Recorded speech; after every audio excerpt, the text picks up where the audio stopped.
you won $1 million, would you divorce your spouse?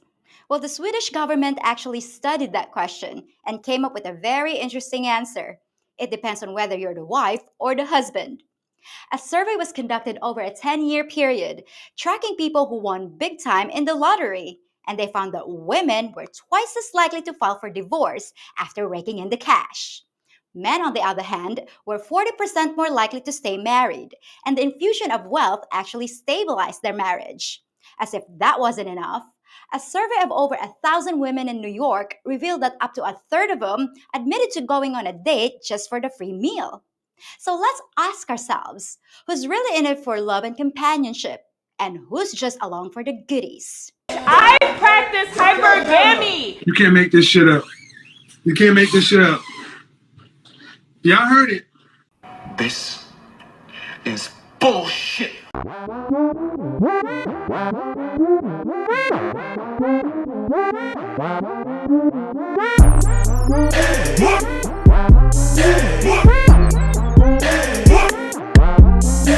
going on YouTube? It's your boy Rome, back with another video. If you're new to the platform, welcome to the tribe. By the end of this video, I hope you subscribe.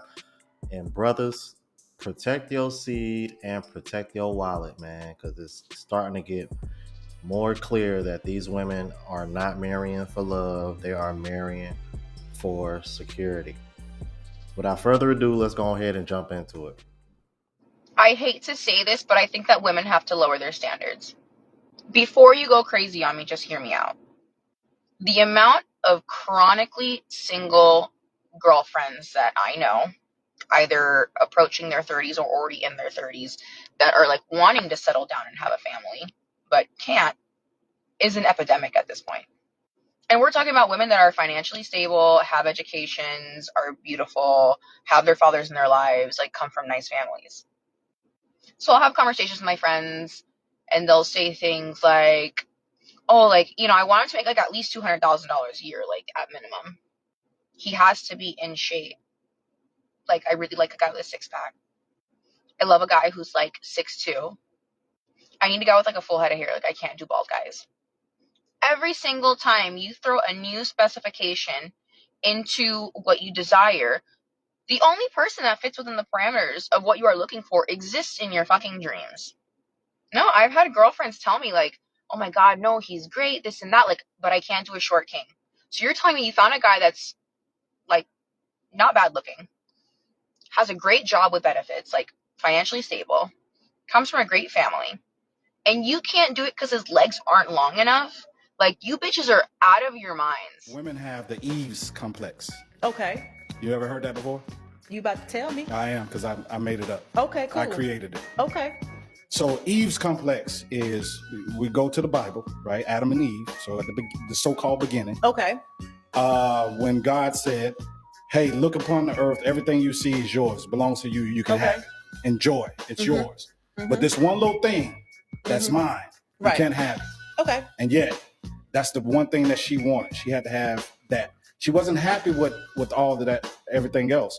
She had to have this one thing, right? And you can get into, oh, Satan tricked her and all this, but it was easy because that's what she wanted, because God said you couldn't have it.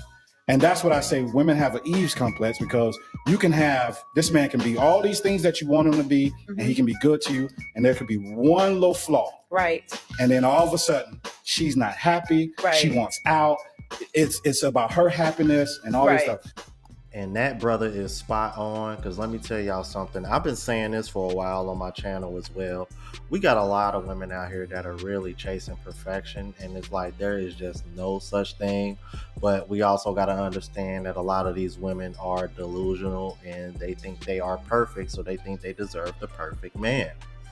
However, men are a little bit more realistic because we understand female nature. So we know that, hey, there are going to be some things that I'm going to have to deal with, because that's just who you are. But essentially, as long as, you know, the main things a man as long as a man's needs are met, anything else is pretty much icing on the cake. However, women want to have their cake and eat it too, meaning they want their needs and their wants met. I think that's the biggest difference that you've seen between men and women when it comes to dating nowadays. Women are just chasing perfection, and it's just unrealistic. It's just unrealistic. Let's keep it moving. I don't care what nobody say. I definitely agree when they said men who grew up watching their mothers struggle and have to work and pay bills and take care of the kids with no help, they definitely feel like the women that they get with should have to, like, fend for themselves and go through that. All because that's what they grew up watching mommy do. That's because your mother didn't have a real man beside her that loved her, that wanted to protect and provide. That's why you see your mama always all shooken up and working. And, you know what I'm saying? That's not a soft life. These women are always talking about how they want a soft life. Bitch, get to work. It's 2024. We don't care. And this is why when I tell y'all being a provider is a scam, it's the biggest scam known to man, bro. You don't have to be a provider anymore. It doesn't make sense. Listen, for example, I'm going to use her as an example. This woman that made this video, bro, she works in the medical field. She's like a nurse. She gets her own money, but she's talking about she will leave a man that's not a provider. What is a man providing for? A woman that works and has her own? I thought these women were boss babes, boss bitches, whatever they want to call themselves. They get their own money though, right? You don't need a man, but now you want to make your own money while a man still pays for everything. That's not teamwork. That's not, like, where is the help? That's not a partnership. What is this? But yet you get your own money. You're a boss bitch, but I still have to pay for everything. Make that make sense. And you know what they're selfish. That's what I realized recently. They're just selfish. This is why I tell y'all, bro, it's a scam, bro. What are you providing for? She makes her own money. She's good alone. She pays all her bills alone. Why can't she help you out when y'all come together? It's a partnership, right? When you get married, it's a partnership, is it not? Now, if she's pregnant with your kid, bro, by all means, you should be able to cover everything. But I'm saying this. While she's just healthy and not pregnant, things of that nature, bro, she needs to be pitching in, bro. I don't give a fuck. And listen here, this is research. It says a combined household, this man and woman, needs to combine for $300,000 to survive comfortably for a house of 3 or 4. Be for real. So if you want to provide, bro, and you make $300,000, which is not a lot of guys, by all means, do your thing. By all means, do it, please. But a lot of people are regular, and $300,000 a year is not regular. So please just keep on getting scammed by women like this that make their own money but don't want to pitch in and help their man out, please. Because there are women out there that will help you, bro, and be a partner. And y'all will grow together. A lot of women don't want to work together, and that's fine. But some will. Don't get it mistaken. There's a lot of good women out there, bro, that are willing to be actual partners and helpmates. Not no leech. Listen, I know a lot of older men right now that provide. And it just showed me everything I needed to know. They don't get respected. They don't get the respect they need, nor can they retire right now and they're in their 60s. Why? Because they're so stuck in that provider mindset that they're getting scammed in such a way that they don't even know. And they'll tell me like, yeah, man, this shit hard. Why can't a man live a soft life too? Why can't a man be comfortable? Why does a man have to carry the whole load and take care of a grown woman that's fully capable of working? I know OGs right now, bro. I know a truck driver who makes $150,000 a year. He owes money. He's in debt right now because he's been taking care of his wife. That man owes $600,000 in debt, bro, just because his wife makes him pay for everything. He's miserable, bro. He can't retire, bro. Yeah, first of all, I want to know who the fuck is they. When talking about I heard what they said. Who the fuck is they? First of all. And second of all, yeah, that does sound very, very miserable. And here's my thing here with this, because I don't think this has anything to do with these men being raised without a father in a home. Let's be real.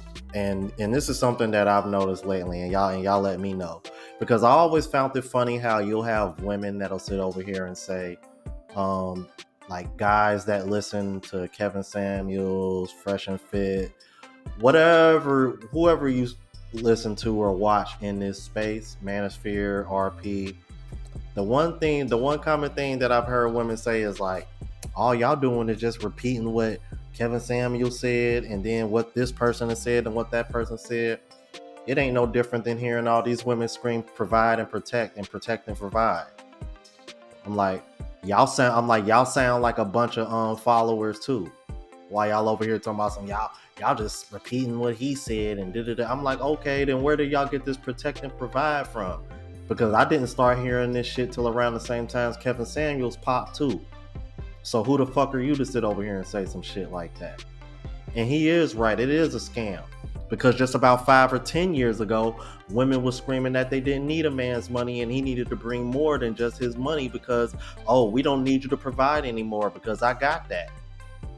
And now that men are working on that and holding y'all accountable because y'all ain't perfect, now all of a sudden they want to revert back to protect and provide. Boy, you talk about that ain't moving the goalpost. That's manipulating the goalpost. Let's keep it moving.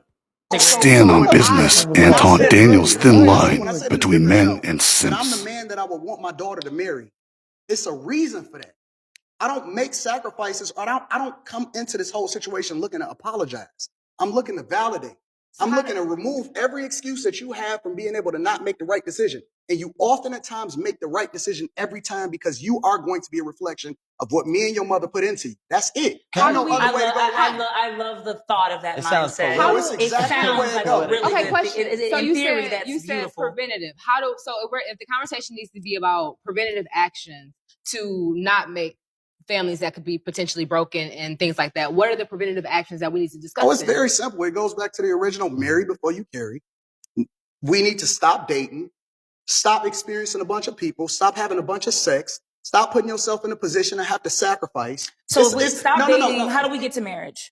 You shouldn't even be, and I talked about it. Arranged. Yeah, I asked him that. You shouldn't be dating. You shouldn't even be opening up yourself up to all of these spirits from different men in the first place.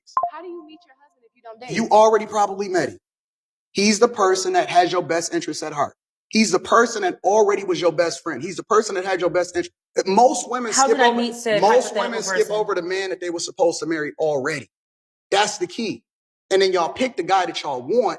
He ruins you, and then you expect for another guy to come back and pick up the pieces for you.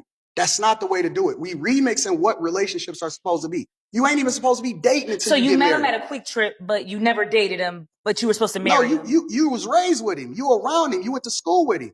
Most people. That's not true. Because I'm so looking at my memory book like. I really do like your train of thought. I just feel as if. Hey, yo, I don't know what's going on with Rico lately, but I did see like a thumbnail of supposedly him and Anton got into it, or it got heated in that particular conversation. But what I will say is, man, I'm like, Rico, you look and sound like you getting a little bit of soft, man. Getting a little soft, bro. Find your nuts, nigga. Anyway, shout out to Anton. I just wanted to show him some love because he just had Soraya Brooks live on his channel the other day. And as you guys know, I'm currently out here in Germany. Just met her the other day. And make sure y'all subscribe and check out the travel vlog channel, Unplugged Traveler. Because the next few vlogs, you're going to see me and her walking around the city. Let's keep it moving. I have this term I use called bucket list dating. And there's a lot of women trying to bucket list date men right now. They'll try to go somewhere that they don't normally go themselves. It's a STK or a Mastro's, but you look at their Apple Pay wallet and it's just Raising Cane's and Chick-fil-A. This young lady asked me to take her to Nobu. And I was like, Nobu? I'm not taking you there. A man always chooses a date. Otherwise, a modern woman, they will bucket list date you. I have this term. Hey, you know what? I like that term, bucket list date. We need to put that right up there with dry bagging. Oh man, I love these terms that the guys are coming up with. The ease, what he said, the ease syndrome, bucket list dating, dry bagging. Damn, bro. I'm like, these ladies making it easy to come up with this shit. Let's keep it moving. Okay, so I want to see if the ladies are going to agree with you on this. And here's the next question for you. How much money does it cost on a first date? How much should you spend on a first date? What is the norm now? Yeah, the norm now. $100. $100 is standard. But do y'all think $100 is a good number on a first date? Yes, no? Yes, no.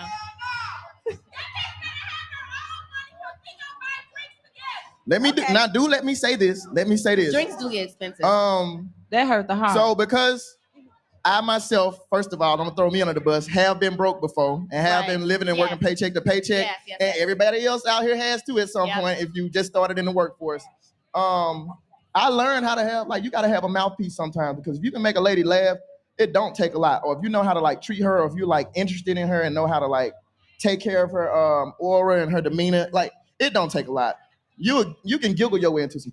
I done learned that. That's true. That's the truth. Funny niggas get all of us. Yeah. And I'm real funny. And I'm real funny. You heard that? See? That means he get all the. Okay, now a moment. You know, I'm like, Angela, I gotta say this, bro. Angela Yee come off so two-faced. I swear she do. When you consider how she used to talk to guys and just talk about men in general on the Breakfast Club, and then you see her on her own podcast. It's in her own like little radio show. It's a complete 180, bro. That woman is messy as hell. And for those women that sit over here and try to say that $100 ain't enough on the first date, this is exactly why you're starting to see more and more people just call this shit what it should be: prostitution. Fellas, let me tell y'all something. Even in the United States, you can buy the box for $100. Why the hell, if $100 ain't enough, then you know what? I'm just gonna buy this box and spend my $100 on that and keep it pushing. And I don't even gotta take you out. Now what? And hell, shit, it's twice as cheap if you go overseas. Goofy, man. Let's keep it moving, bro. Well, then take your big overgrown 47-year-old ass over there and go buy your own motherfucking coffee. What the fuck is you talking about at this big ass age, 47 years old, dropping comments like this? You goddamn right you should be able to buy your own goddamn coffee. And guess what? You should also be able to take yourself to the best 5-star hotels, to the best 5-star restaurants, to the best skyline, all this stupid shit that y'all out here yelling out. See, I'm gonna have to get busy with your ass real quick, because technically, if we want to be technical, a woman should be able to do all of that shit on her own anyway without a motherfucking man. Fuck is you trying to minimize a date? A date is a date. See, you 47 years old, and it's obvious you never experienced true love, real intimacy, somebody that was really into you to the point where it don't matter what's going on, we into each other. That's some shit you've never experienced. That's why you out here leaving dumbass comments like this. The truth of the matter is, I'm realizing y'all out here selling pussy for steak. That's what's happening. You hoes are out here trying to sell that pussy for some steak. You don't want no man that's trying to pick your brain and trying to see what's going on, because you're trying to sell pussy for steak. I'm a boy mom, and I don't play them type of games over here. I'm going to stand 10 toes down on what the fuck I said. Talking about some why do you care? The same reason why you care. Fuck is you over here commenting on some shit that you don't care about. Like I said, I don't give a fuck about where you go. At the end of the day, if you into somebody, then you into somebody. If you trying to sell some pussy, then just say that. Just say, I don't want no coffee. I'm a bitch hungry. A bitch hungry and a bitch trying to sell his pussy because I'm trying to eat for the night. That's what it sounded like. Just say it. Y'all really need to let that coffee date topic die. Y'all really do. It's making y'all look real bad. Especially when you 47. Ma'am, you're basically middle age. At that age, you should be grateful that any man that you're interested in would even want to take you on a coffee date, let alone a dinner date. What the hell is... Ooh, man.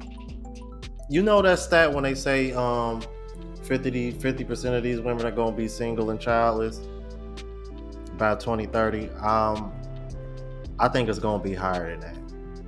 I think it's going to be higher than that, because it just does... These talking points and the way these women are acting and these outrageous demands that they're making, I don't think it's going to slow down anytime soon. I really don't. I really don't. I think the only thing, it would have to take like a really crazy disaster, some kind of a reset for this to change.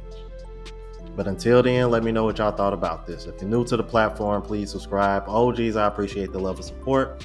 Make sure y'all hit that bell notification. That way y'all know what I'm uploading. Hit the like button, because that helps with the algorithm and helps me reach a broader audience. Also, look out for the travel vlog channel, Unplugged Traveler. Link is in the description. Until the next video, y'all. Deuces.